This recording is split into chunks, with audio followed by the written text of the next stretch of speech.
let's start it off with this because it just happened seconds ago. Former Ottawa Senator Guy Boucher is one and done in Toronto. He was Sheldon Keefe's assistant coach with the Leafs. He was there for 1 year, and they parted company today. The Leafs put that out on social media this afternoon. Any reaction to Guy Boucher being out of work again? Well, not unexpected. You got a brand new head coach in there. He's going to hire his own people, so I'm not surprised by it at all. Even if Sheldon Keefe had stayed, the power play wasn't exactly on fire in the playoffs for the Leafs, and maybe Guy Boucher wouldn't have been back anyway. Who knows? So no, I'm not surprised by it. I wouldn't think you would have been surprised by it either, right? There are always a few outliers, right? We saw it here in Ottawa. Ben Sexton, Daniel Offertson, Justin Peters, they all got to stay. There's always going to be changes. You expect that. You just don't know who's going to stay and who is not. But you're right about the power play.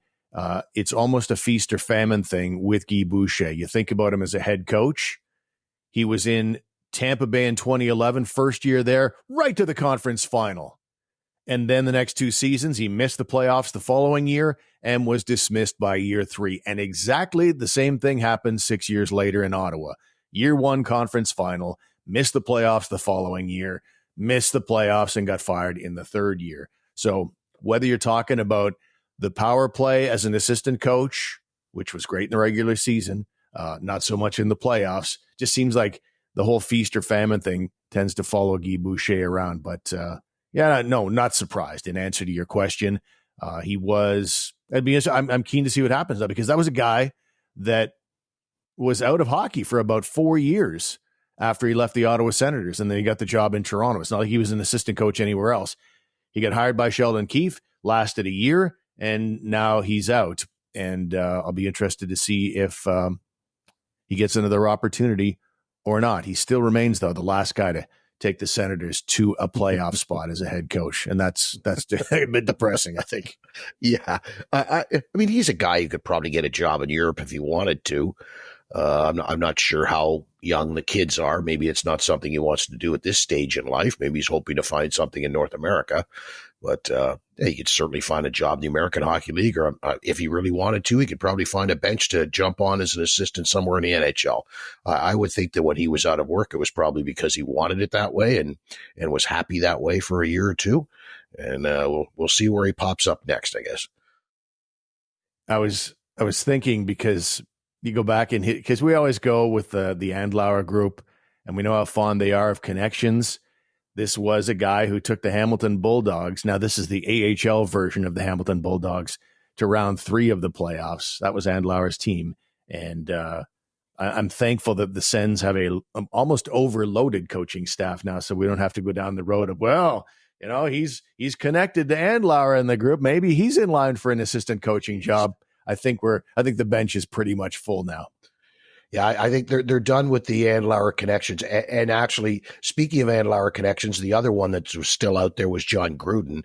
And I think from the news out of Belleville this week that John Gruden is not coming in to join the Senators anytime soon either. Would you like to take your microphone off of the mic stand so you can do a mic drop about that segue? That was spectacular. Well done. Well done. Thank you. I don't do them very often, Steve. You're the king of the segue, but that was pretty good, I guess. Eh? Yeah, I was pleased with that. Yeah, David Bell is back. There was some talk about John Gruden, maybe, or Jay McKee. I'd heard that floated out there as well, that maybe he'd be in line. I think it was actually Elliot Friedman who threw Jay McKee's name out there as a guy who might potentially get the Belleville job, just to ascend from the OHL to the AHL potentially. But that was not to be. David Bell, I think he deserved it. I mean, he took them to the playoffs and seemed to do a pretty good job, but gets a 2-year contract with the club. And it's really interesting to see how things are being made over before our very eyes. It's almost like the organization is, okay, this week we're going to handle Belleville and get all that under control, because they re-sign both Angus Crookshank and Cole Reinhardt. They part company with Yuri Smichel, and the aforementioned David Bell is back for a 2-year contract with the Belleville Senators as head coach.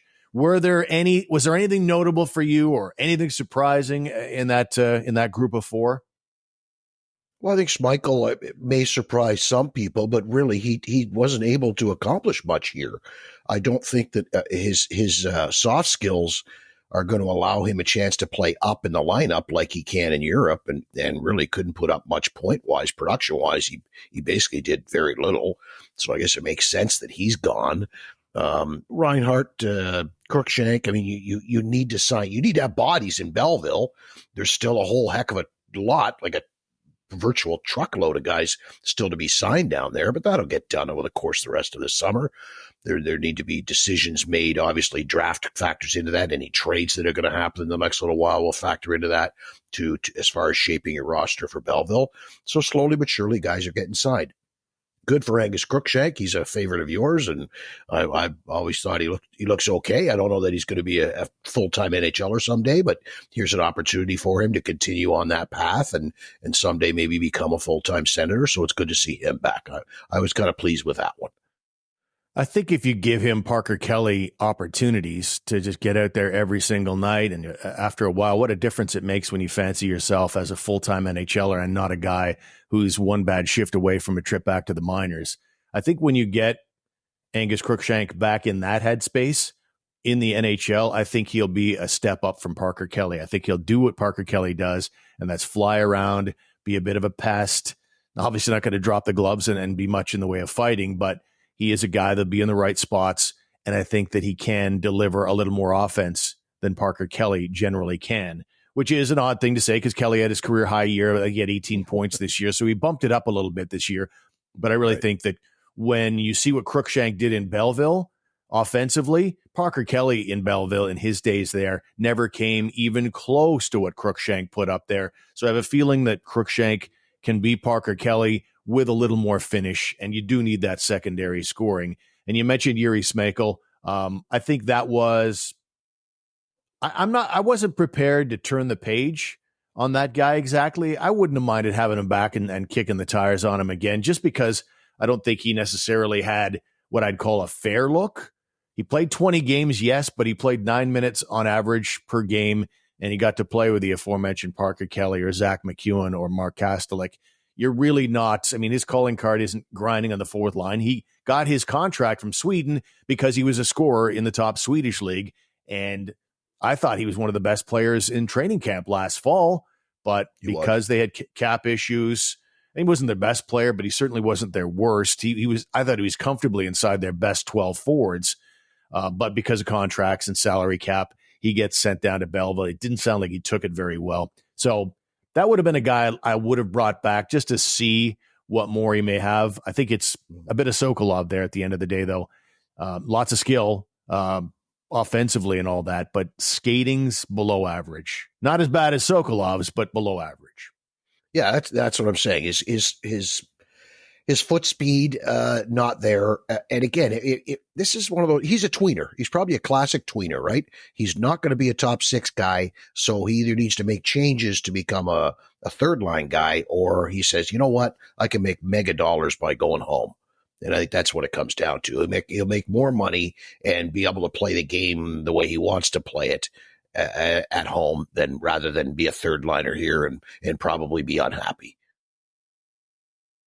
There is an out. It's not officially all over because there is an out in his contract according to the club he signed with, which was HC Dynamo Hardebis. I probably slaughtered that as pronunciation goes. But according to their website, he has an out in the first year of his 5-year contract with that club where he can return to North America if something good happens. And he is a free agent on July 1st. And unlike Reinhart and Cruikshank, Schmeichel is actually a UFA, and so if something comes along that's better, I guess he could stay in the NHL. But in all likelihood, he signs this because he knows this is probably as good as it gets, a 5-year contract to play back home in the Czech Republic or Czechia. I think that's probably his best option at this point in his NHL life. Where are you on the rest of the guys down there? Like, where are you on Sokolov or Chartier or Highmore, Imama, Gannett, Hetherington, Pilon? There's a huge list of guys. Where are you on those guys? What are your thoughts there? For sure, I want to keep Gannett. I think there's a guy that he's only an RFA, so he's under club control. So at 23, I'd still want to hang on to him, particularly the fact that he's a right shot D. And he's had some time in the NHL. So we know the defense take a lot longer to develop than the forward position does. So I'm definitely keeping him around if I can. I can, obviously. He's under club control. As far as the UFAs go, I think the only one that I would say is especially intriguing, because, I mean, they're all of value to bring back. But, I'm not going to, do anything special for many of them. Garrett Poulin would be a guy that I'd say, okay, there's a guy that's probably an AHLer. He's had cups of coffee in the NHL, but that's a guy who's your leading scorer. And basically in the playoffs, he scored one big goal after another. That always gives me a little pause for thought when guys show up in big circumstances. It's one thing to be just the regular season leading scorer, but when the going gets tough in the postseason and you can still produce there in big moments, that sets you a layer apart. Not saying he's going to be an Ottawa Senator for the coming season, but he might be a guy that you'd be comfortable bringing up that you haven't brought up to this stage. I am so done with old school Christmas lights. The tangling, the burning out, the minus 30-degree installation dangling from a ladder. Goodbye Christmas lights. Hello Celebrite, your permanent holiday lighting solution. I've got them on my home right now. When it's daylight, they're absolutely invisible, but at nighttime, things come to life. Right now, with the beautiful weather, we're looking forward to Canada Day. And of course, the classic colors of Christmas. You can really make the lights dance, all controlled from your smartphone. And on those nights when there is no occasion or holiday, you can roll with just a beautiful, subtle white light. And the installation team from Celebrite Ottawa was fantastic. So you can keep on rolling with old school Christmas lights, or you can contact them today at celebrite.ca. Yay! This is Ryan. Ryan would love to start his own podcast as a fun way to create content for all his platforms, to better connect with his customers and build a new audience. But Ryan isn't great with technology, and he has a lot of questions. What's the easiest way to record a high-quality podcast? Does he need to travel to a studio? What equipment will he need? How does he get his podcast online? What if he has an out-of-town guest? Capital Podcast had all of Ryan's answers. After a free consultation, we took care of everything for him. All Ryan had to worry about was jumping on the mic and starring in his own show.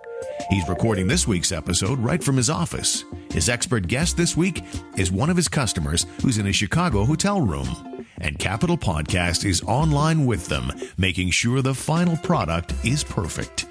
Easy, convenient, professional. Contact us today and star in your own show with capitalpodcast.ca. All right, changing gears.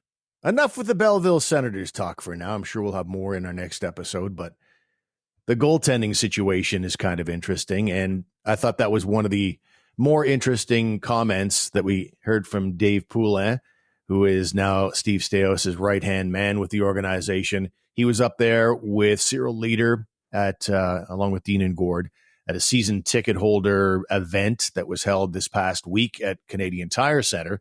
And so they talked about things from an arena perspective with Cyril Leader and talked about things from a hockey perspective with Dave Poulin. And the latter is more of what I'm interested in at this stage of the game.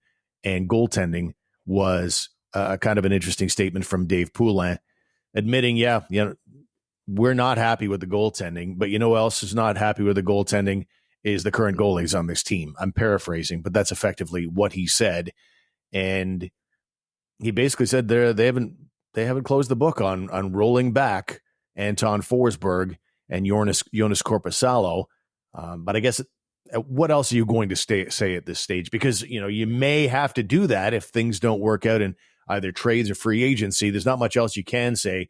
If you have to go with these two guys next year, you can't be talking in the middle of June about, we're probably going to dump one of these losers. Yeah, you've got to throw it out there and prepare people ahead of time for the possibility that, these two guys might be back next year. That's not to say they're apparently trying everything they can. They're in on every conversation for every goaltender that's even considered being traded right now. But yeah, you have to leave the door open to the possibility that they aren't able to accomplish anything on the trade market. And these two guys are back next year. And wow, look out. I hope that doesn't happen. But, I hope it doesn't happen that we're with the same guys come back with the same results. If the two guys come back and Korpisalo suddenly turns into the Korpisalo he was before, that the defense gets better and he gets better, great. But if this team, this organization, this fan base, this city could not survive another year of poor goaltending.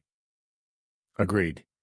So do you think there's much stock to be put in the ongoing dialogue that the Senators are effectively in on every trade conversation that involves a goalie, whether it's Saros, whether it's Markstrom, whether it's Ullmark? Do you think the Sens really have a chance at any of those guys? No, I really don't. Is there an opportunity for the Senators to work out a trade with any one of those teams for a goaltender? Yes. Is there a possibility for the Senators to work out a trade with any one of those teams where the goaltender would agree to the trade? I don't think so. If I'm Linus Ullmark and I said no to LA, am I really going to say yes to Ottawa? And I don't know that Jacob Markstrom, he may want out now. He felt slighted by all the crap that went on last year, especially all the New Jersey talk around the trade deadline. I can't see him. If I've got the control and I've got the right to decide where I'm going or not going, sorry, Ottawa, I'm not picking you. Saros has no contract protection. He has 1 year left on his contract. Then you've got Ullmark, who only has partial protection. He has, for this summer, a 15-team no-trade list. Good chance the Sens are on that, I'm going to say, because that's half the league. And then finally, you have Ullmark, who has a full no-movement clause. Markstrom. I just said Ullmark. Markstrom has a full no-movement clause. So Saros would be on the table potentially because he doesn't have any contract protection. He has 1 year left on his contract, and that would simply be about making the best deal possible. But then you have to ask yourself the question, which is really an extension of what you just said. Yeah, okay, you're able to acquire him, but after 1 year when he becomes a UFA, is he going to want to sign with the Sens? And the Predators' price, Barry Trotz as GM there, the price may have come down since there's now Markstrom and Ullmark on the market now. But like last season and throughout the year, the price was three high-end players, be it a first-round pick or a high-end prospect and an existing player, some combination of three of those, two of one of the other, two of one, whatever. That was what Barry Trotz was looking for during the season to trade UC Saros. Then they have a pretty good year. They make the playoffs. They did all right for themselves. So maybe you keep Saros for another year. They've got the young goalie there whose name escapes me right now, but they've got the guy in waiting. It starts with an A. I know you'll think of it. They got the guy there in waiting to take over in Nashville. So maybe it's a case of we don't need to move him yet, or maybe it's a case of this is the right time to move him. But either way, I think the price is pretty high to acquire yourself a UC Saros. Sorry, I was just looking up something while you were talking there, and I missed that. There you go. You already got it. You got it. Yeah. What do you think about this?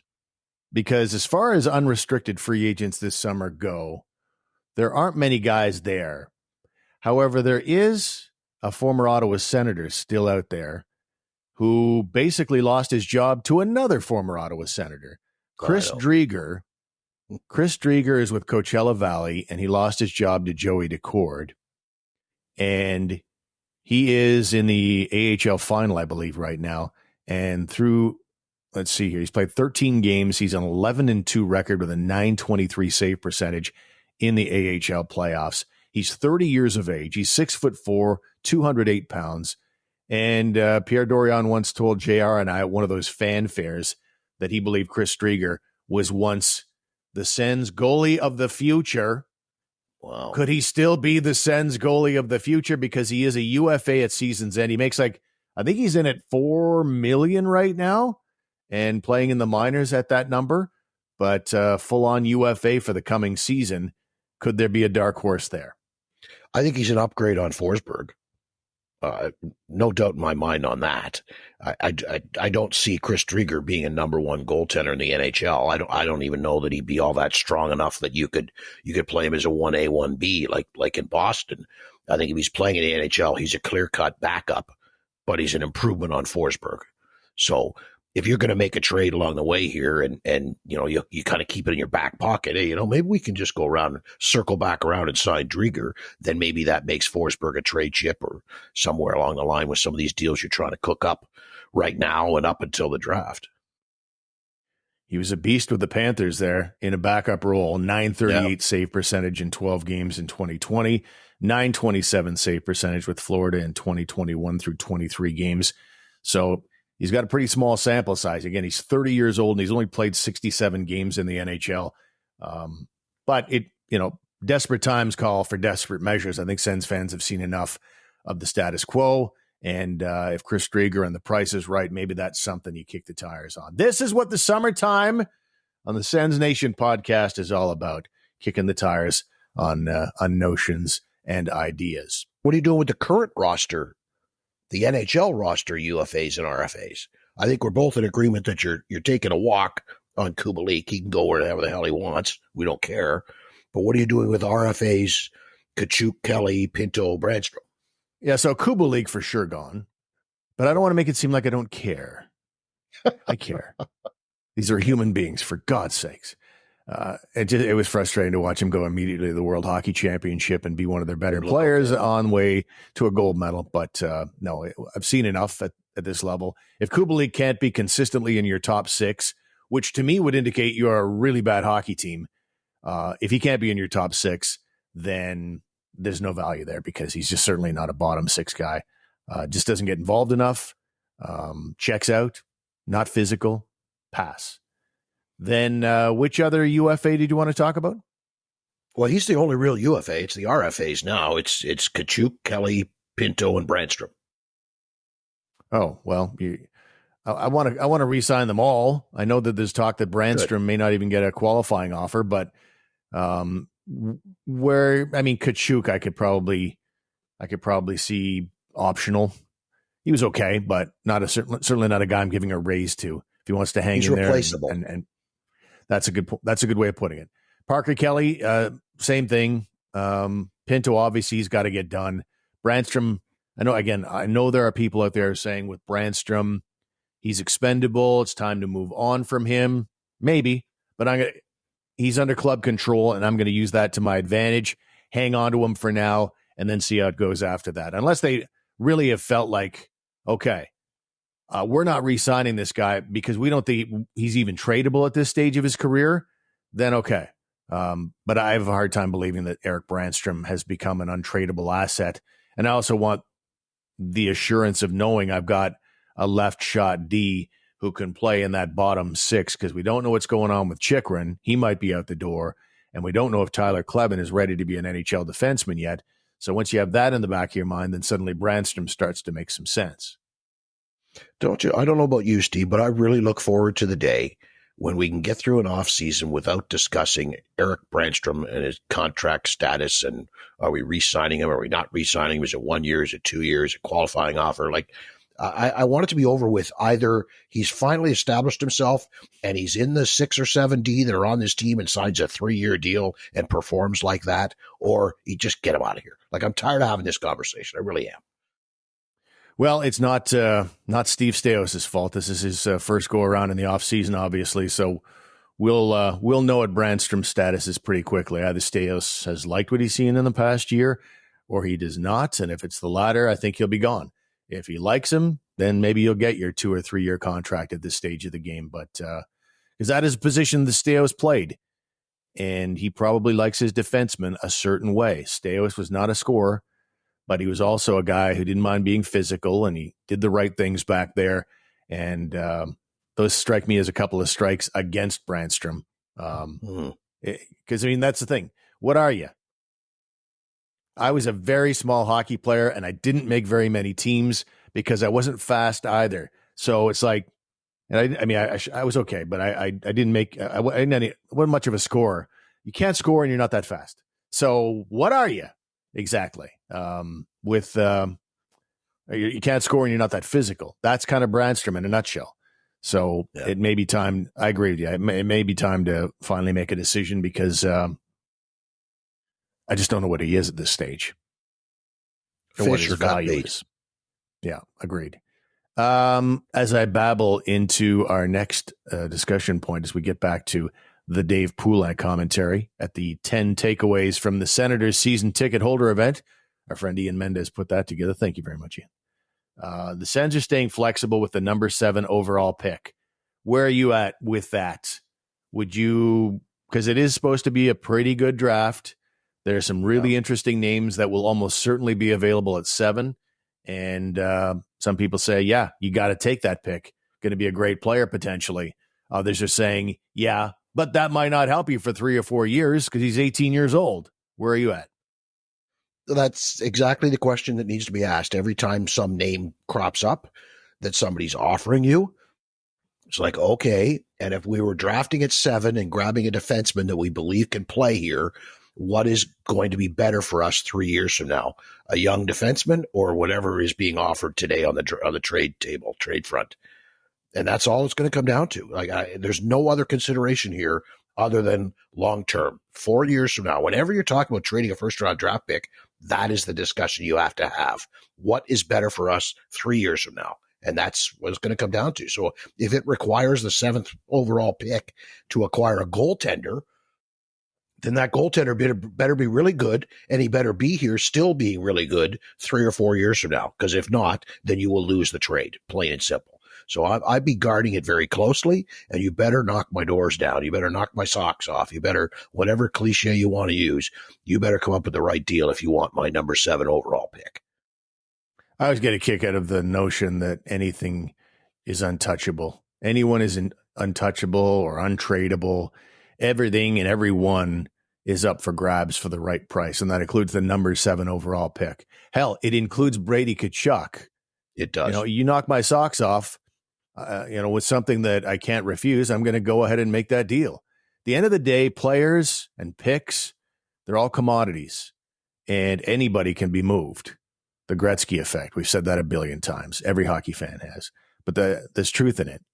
The reality is, if you get the right offer, something that's going to help you on the ice quite clearly, that is going to go over optics-wise with your fan base without you having to lose all these season ticket holders. What? You gave up Brady Tkachuk?